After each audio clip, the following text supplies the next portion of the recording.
malilito siya, kakabahan siya, at hindi niya alam ang gagawin niya dahil sa labis na pagka-miss sa iyo. Hello mga guys, kumusta kayo? Panibagong araw, panibagong video na naman tayo. And sa araw na ito ay isa na naman video ang aking ituturo sa inyo na simple gabay o simple pamamaraan na makakatulong sa atin.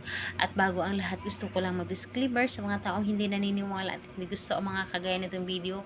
Please skip this video and maghanap kayo ng videos na gustong gusto nyo dahil ang video na ito ay para lamang ito sa mga taong naniniwala and gusto mag-try.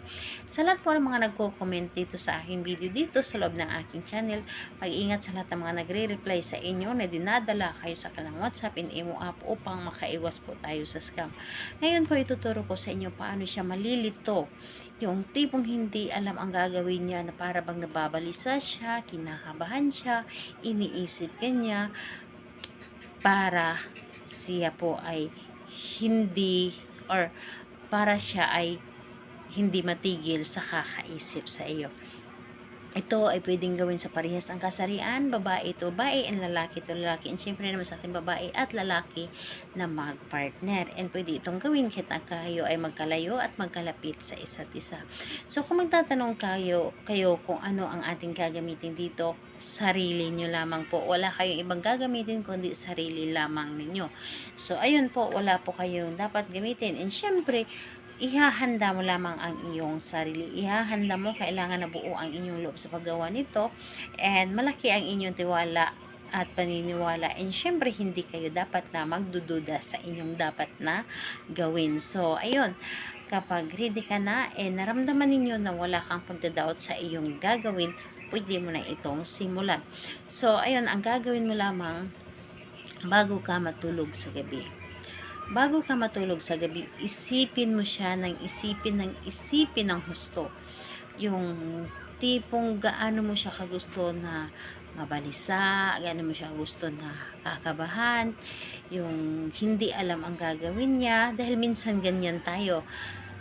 Kasi meron gumagawa sa atin kapag ganyan yung nararamdaman natin na parang gustong-gusto mo siyang makasama, gustong-gusto mo siya makita, mayakap, nababalisa tayo dahil may gumawa sa atin nun. So, ganyan din ang ating gagawin sa kanila.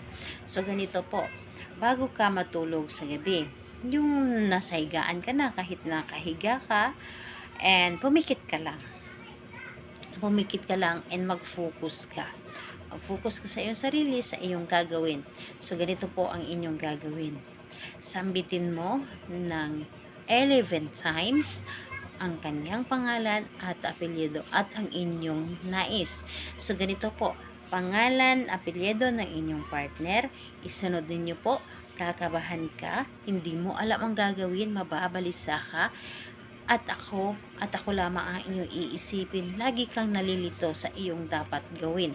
So, ganyan po ang inyong gagawin. 11 times po. Dapat po, yung 11 times na yon hindi siya kumulang at hindi rin sumobra. At ang gagawin ninyo, mainam ninyong gagawin, ika-count ninyo gamit ang inyong daliri. Dahil ganyan po ako. Kapag gumagawa ako, kinakount ko po gamit ang aking daliri para hindi ko makakaligtaan ang aking gagawin. So, pangalan, apelyido, kakabahan ka, mababalisa ka, iisipin mo ako, at hindi mo alam ang gagawin mo. So, ayan po, yun ang inyong sasabihin ng 11 times. Again po, pangalan, apelyido ng inyong partner, kakabahan ka, malilito ka, at hindi mo alam ang gagawin mo, at ako lamang ang iisipin mo. So, nakadepende na sa inyo paano ninyo siya sabihin.